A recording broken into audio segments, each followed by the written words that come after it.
ಮಂಗಳೂರಲ್ಲಿ ಕೂಡ ಅದನ್ನು ನಾನು ಹೇಳಿ ಬಂದಿದ್ದೇನೆ. ಈಗಲೂ ಕೂಡ ನಮ್ಮ L&O ADGP ಅವ್ರಿಗೂ ಕೂಡ ತಿಳಿಸಿದ್ದೇನೆ. ಈ ರೀತಿ ಮಾಹಿತಿ ಏನು ಬಂದಿದೆ ಅದ್ರ ಬಗ್ಗೆ ವೆರಿಫೈ ಮಾಡಿ ಯಾರು ಪೋಸ್ಟಿಂಗ್ಸ್ ಮಾಡಿದ್ದಾರೆ ಅವ್ರನ್ನ ಇಮಿಡಿಯೇಟಾಗಿ ಅವ್ರ ಮೇಲೆ ಕ್ರಮ ತಗೊಳ್ಳಿ ಅಂತೇಳಿ ಸೂಚನೆ ಇವತ್ತು ಬೆಳಿಗ್ಗೆನೂ ಕೂಡ ಕೊಟ್ಟಿದ್ದೇನೆ ನಾನು. ರೌಡಿ ಶೀಟರ್ ಅಂತ ಹೇಳಿ ಆ ಕ್ಯಾಟಗರಿಯಲ್ಲಿ ಪೊಲೀಸಲ್ಲಿ ರಿಜಿಸ್ಟರ್ ಆಗಿದ್ದರೆ ಅವ್ರನ್ನ ಕರಿಬೋದಲ್ಲ. ಅವ್ರನ್ನ ಕರೆಯೋದು ಯಾವ ಪಾರ್ಟಿಗಾದರೂ ಇರಲಿ, ಅವ್ರ ಮೇಲೆ ಕೇಸಸ್ ಇದ್ದು ಆ ಸೆಕ್ಷನ್ ಇದ್ದರೆ, ರೌಡಿ ಶೀಟರ್ ಸೆಕ್ಷನ್ ಇದ್ದರೆ ಕರಿಬೋದು. ವಿದೇಶದಿಂದಲೂ ಕೂಡ ಹಣ ಹರಿದು ಬಂದಿದೆ ಅನ್ನುವಂಥ ಚರ್ಚೆಗಳು, ಅನುಮಾನಗಳು ಇಲ್ಲ. ಅದೆಲ್ಲ ತನಿಖೆ ಆದಮೇಲೆ ತಾನೇ ಗೊತ್ತಾಗುತ್ತೆ. ಒಬ್ಬೊಬ್ಬರು ಒಂದೊಂದು ಹೇಳಿಕೆಗಳನ್ನು ಕೊಡ್ತಾ ಇದ್ದಾರೆ. ಅದರ ಬಗ್ಗೆ ತನಿಖೆ ಸಂಪೂರ್ಣ ಆದಮೇಲೆ ಇವೆಲ್ಲವೂ ಕೂಡ ಹೊರಗಡೆ ಬರುತ್ತೆ. ಯಾರು ಸುಪಾರಿ ಕೊಟ್ಟಿದ್ರಾ, ಕೊಟ್ಟಿಲ್ವಾ, ಕೊಟ್ಟಿದ್ರೆ ಎಷ್ಟು ಹಣ ಕೊಟ್ಟಿದ್ರು, ಇದೆಲ್ಲ ಡೀಟೇಲ್ಸ್ ಎಲ್ಲ ಬರೋದೆಲ್ಲ ತನಿಖೆ ಆದಮೇಲೆ ಬರುತ್ತೆ. ಸ್ಪೆಕ್ಯುಲೇಷನ್ಸ್ ಮಾಡೋದಕ್ಕೆ ಹೋಗೋದಿಲ್ಲ ನಾನು. ಸರ್, ಹರೀಶ್ ಪೂಂಜಾ ಅವರು FIR ಹಾಕಿದಾರಲ್ಲ, ದ್ವೇಷದ ರಾಜಕಾರಣ ಕಾಂಗ್ರೆಸ್ ಮಾಡ್ತಾ ಇದೆ ಅನ್ನೋ ಆರೋಪವನ್ನು BJP ನಾಯಕರು ಮಾಡಿದ್ದಾರೆ.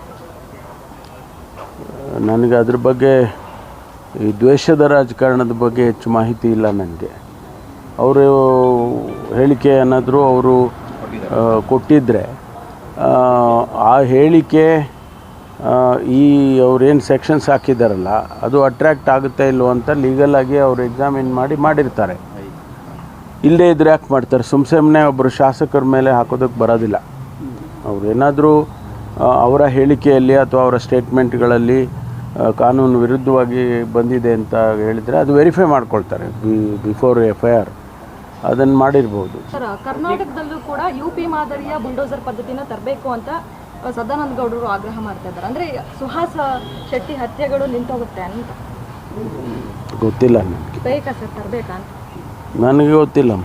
ಅದು ಕ್ರೈಮ್ ರೇಟ್ ಕಡಿಮೆ ಮೀಡಿಯಾಗಳಲ್ಲಿ, ಸೋಷಿಯಲ್ ಮೀಡಿಯಾಗಳಲ್ಲಿ ನೆಕ್ಸ್ಟ್ ಟಾರ್ಗೆಟ್ ಇವ್ರನ್ನ ಹೊಡಿಬೇಕು, ಈ ಥರದ ಪ್ರೊವೊಕೇಷನ್ಸು ಸಿಕ್ಕಾಪಟ್ಟೆ. ಅಲ್ಲ, ಅದನ್ನೆಲ್ಲ ವೆರಿಫೈ ಮಾಡೋದಕ್ಕೆ ಹೇಳಿದ್ದೇನೆ ನಾನು ಮೊನ್ನೆ ಮಂಗಳೂರಲ್ಲಿ ಕೂಡ ಅದನ್ನು ನಾನು ಹೇಳಿ ಬಂದಿದ್ದೇನೆ. ಈಗಲೂ ಕೂಡ ನಮ್ಮ L&O ADGP ಅವ್ರಿಗೂ ಕೂಡ ತಿಳಿಸಿದ್ದೇನೆ. ಈ ರೀತಿ ಮಾಹಿತಿ ಏನು ಬಂದಿದೆ ಅದ್ರ ಬಗ್ಗೆ ವೆರಿಫೈ ಮಾಡಿ ಯಾರು ಪೋಸ್ಟಿಂಗ್ಸ್ ಮಾಡಿದ್ದಾರೆ ಅವ್ರನ್ನ ಇಮಿಡಿಯೇಟಾಗಿ ಅವ್ರ ಮೇಲೆ ಕ್ರಮ ತಗೊಳ್ಳಿ ಅಂತೇಳಿ ಸೂಚನೆ ಇವತ್ತು ಬೆಳಿಗ್ಗೆನೂ ಕೂಡ ಕೊಟ್ಟಿದ್ದೇನೆ ನಾನು.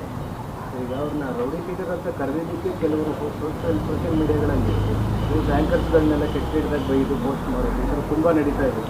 ಈಗ ಸತ್ಯ ಹೇಳಿದ್ರು ಕೂಡ ತಪ್ಪು ಅನ್ನೋ ಥರ ಆಗ್ತಾ ಇದೆ. ಕಾಂಗ್ರೆಸ್ ನಾಯಕರ ಮೇಲೂ FIRಗಳಾಗಿದ್ದಾವೆ. ಹಾಗಿದ್ರೆ ಅವ್ರನ್ನೂ ಕೂಡ ರೌಡಿ ಶೀಟರ್ ಕರಿಬಹುದಾ ಅಂತ.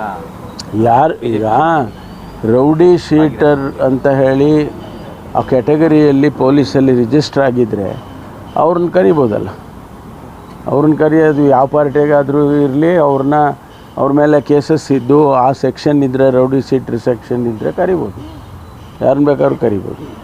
ಕಾನೂನೇ ಕರೀತಾ ಇದೆ ಅಂದಾಗ ನೀವು ಕರೆಯೋಕ್ಕೇನು?